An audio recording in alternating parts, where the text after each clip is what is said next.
Bonsoir à tous et merci d'être avec nous pour cette édition d'Euronews Soir. À la une de l'actualité aujourd'hui, de nouveaux cas de malformation décelés près d'un village de l'Ain. L'une des 3 zones a présenté des taux bien supérieurs à la moyenne en France. Pas d'explication, mais l'agence sanitaire doit bientôt publier une étude réalisée sur l'ensemble du territoire. En Nouvelle-Calédonie, J-4 avant le vote sur l'indépendance. Pour l'instant, le non est donné vainqueur dans les sondages. Une histoire qui refait surface plus de 30 ans après les faits en Italie. Des restes humains retrouvés dans une annexe du Vatican pourraient relancer l'enquête sur la disparition de 2 jeunes filles dans les années 80. Et puis au Pakistan, Asia Bibi sera enfin libérée au terme de 8 ans de prison. La Cour suprême a acquitté cette femme issue de la minorité chrétienne, accusée de blasphème dans son pays.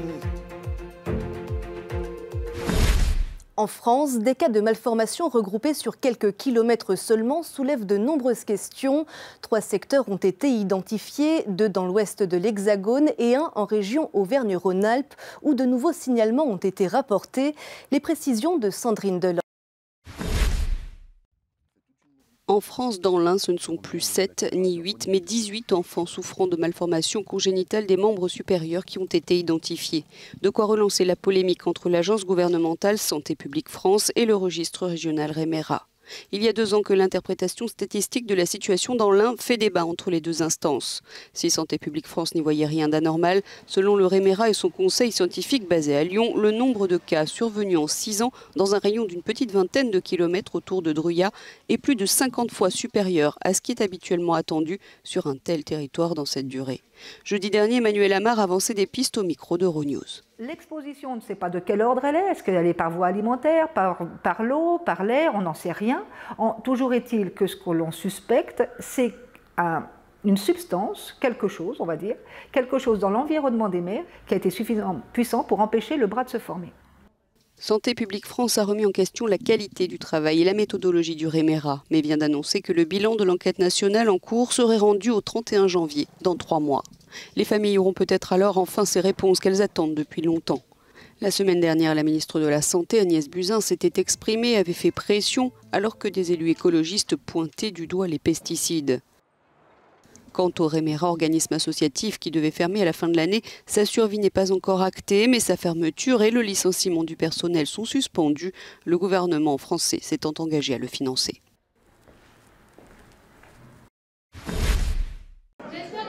Ils voteront non à l'indépendance de la Nouvelle-Calédonie.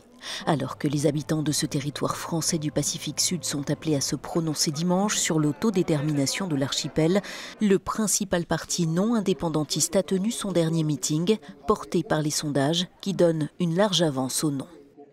J'ai trouvé au terme de cette campagne que le projet indépendantiste, qui est respectable, parce que c'est une idée qui peut être défendue, ce projet indépendantiste était encore sur la base d'un logiciel qui est celui des années 70 ou 80.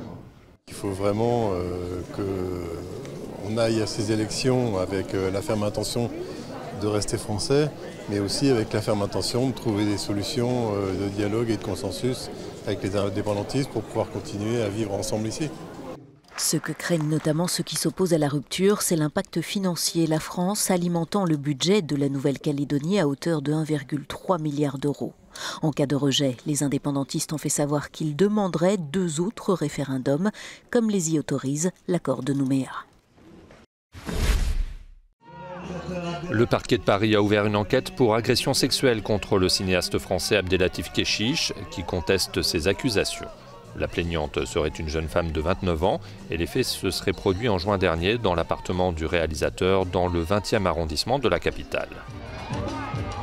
Abdelatif Kechiche a reçu 2 Césars du meilleur film pour L'Esquive et La Graine et le Mulet, ainsi que la Palme d'Or au Festival de Cannes en 2013 pour La vie d'Adèle.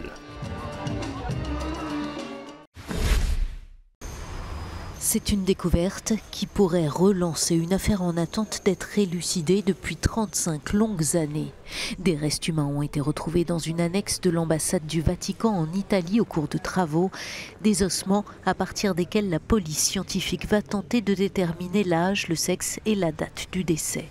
Ce que veulent savoir les enquêteurs, c'est s'il peut s'agir d'Emanuela Orlandi ou de Mireia Gregori, deux jeunes filles disparues à Rome en 1983. L'affaire Emanuela Orlandi avait donné lieu à d'innombrables théories. Fille d'un membre de la police vaticane, l'adolescente de 15 ans avait disparu alors qu'elle sortait d'un cours de musique. Parmi ces théories, celle d'une tentative de chantage pour faire libérer Mehmet Ali Akça, le Turc, qui avait tenté d'assassiner le pape Jean-Paul II 2 ans plus tôt. Mireia Gregori avait, elle, été enlevée 40 jours avant Emanuela Orlandi. Des disparitions sur lesquelles la police avait cessé d'enquêter faute de nouveaux éléments, malgré la mobilisation régulière des familles et de leur soutien. L'Autriche s'affranchit du cadre multilatéral sur les migrations. Le gouvernement de coalition, qui inclut l'extrême droite, a décidé de se retirer du pacte établi par l'ONU. Mais avant cela, c'est une décision symbolique. La plus haute juridiction hongroise vient d'acquitter une journaliste qui avait molesté des demandeurs d'asile près de la frontière serbe, un geste qui avait pourtant suscité l'indignation. Audrey Tilve. Relaxée. 3 ans après les faits et près de 2 ans après sa condamnation, une journaliste hongroise qui avait rudoyé des migrants fuyant la police a vu sa condamnation annulée par la Cour suprême du pays. Sur ces images qui avaient fait le tour du monde, on la voit notamment faisant un croche-pied à un homme qui porte son fils dans les bras. En janvier 2017, un tribunal avait jugé Petra Laszlo coupable de vandalisme et elle avait écopé d'une mise à l'épreuve de 3 ans. Un verdict confirmé en appel, mais pour la Cour suprême, il s'agissait tout au plus d'une perturbation, un délit mineur et prescrit. Petra Laszlo travaillait alors pour une chaîne proche des nationalistes. Ce 8 septembre 2015, au plus fort de la crise migratoire, un groupe de migrants venait de forcer un cordon policier et se précipitait vers la frontière serbe lorsque la GRI baissa sa caméra pour asséner plusieurs coups de pied. Le père de famille syrien visé par son croche-pied avait par la suite obtenu l'asile en Espagne. Derrière les grilles de ce dortoir abandonné en Bosnie, une situation inextricable. Près de 5000 migrants sont bloqués à Bihac, ville frontalière avec la Croatie. Nuit après nuit, ils quittent cet endroit pour franchir illégalement la frontière extérieure de l'Union européenne. Mais la police croate les renvoie pratiquement tous en Bosnie. Ces réfugiés refusent de retourner dans leur pays d'origine et ils ne peuvent entrer sur le territoire de l'Union européenne. C'est aujourd'hui une course contre la montre, trouver des centres d'accueil alors que l'hiver approche et que le flux ne tarit pas. On estime à 1000 le nombre de migrants et de réfugiés qui vivent ici, dans ce bâtiment abandonné. C'est un vrai scandale. De nombreux migrants ici se plaignent de violences de la part de la police croate. Vrai ou faux, je ne sais pas, mais je vais parler avec certains d'entre eux pour le découvrir.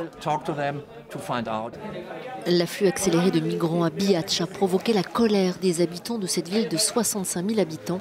Ces dernières semaines, entre 150 et 200 migrants arrivaient tous les jours. J'ai de gros problèmes à ma jambe. Cette partie est cassée, sa tête est cassée après des coups de bâton. S'il vous plaît, ouvrez la frontière, s'il vous plaît. Merci beaucoup. Le gouvernement autrichien a annoncé ce mercredi qu'il se retirait du pacte de l'ONU sur les migrations. Au pouvoir depuis près d'1 an, la coalition dirigée par Sebastian Kurz, qui a déjà durci les conditions d'accueil des immigrés, se justifie en disant vouloir défendre sa souveraineté.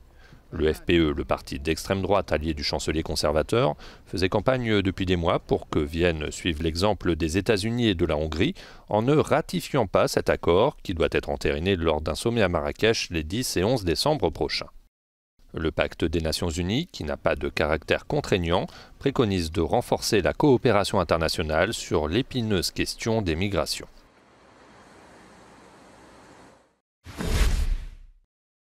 Le journaliste Jamal Khashoggi a été tué par strangulation au consulat d'Arabie Saoudite à Istanbul et son corps a été démembré. C'est ce qu'affirme le procureur d'Istanbul en soulignant le caractère prémédité de ce meurtre. Il met aussi en cause la volonté de Riyad de coopérer sincèrement dans cette enquête. Par ailleurs, les autorités turques ont demandé l'extradition des 18 suspects arrêtés en Arabie Saoudite. Sous la pression internationale et en avançant plusieurs versions contradictoires, Riyad a fini par admettre le meurtre de Jamal Khashoggi, très critique envers le régime, et qui s'était rendu à son consulat le 2 octobre dernier pour y effectuer des démarches administratives.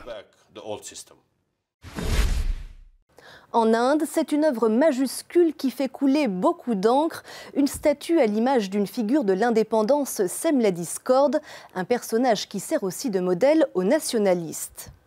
Elle va recouvrer la liberté après des années d'emprisonnement. Asia Bibi, une chrétienne condamnée pour blasphème, a été acquittée par la Cour suprême du Pakistan, une loi fréquemment utilisée contre les minorités dans le pays. Une immense victoire pour les militants des droits de l'homme, une décision intolérable pour les fondamentalistes musulmans. Au Pakistan, Asia Bibi, cette femme condamnée et emprisonnée depuis 8 ans pour blasphème, sera bientôt libre. Elle a été acquittée par la Cour suprême grâce à la médiatisation de son cas et à l'opiniâtreté de ses avocats.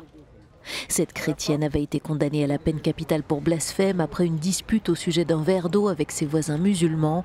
Dans ce pays très conservateur à majorité musulmane, les groupes les plus radicaux ont réagi en manifestant et en bloquant des routes. 2 responsables politiques avaient été assassinés en 2011 pour avoir pris la défense d'Asia Bibi.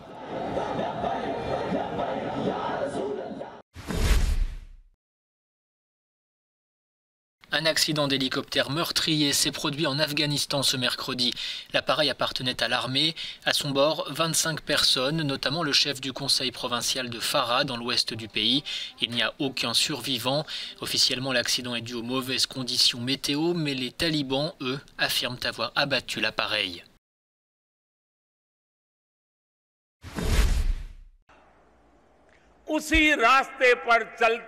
C'est la statue de la démesure, celle aussi de la polémique. En Inde, ce monument gigantesque, grand comme 2 fois la statue de la liberté, vient d'être inauguré.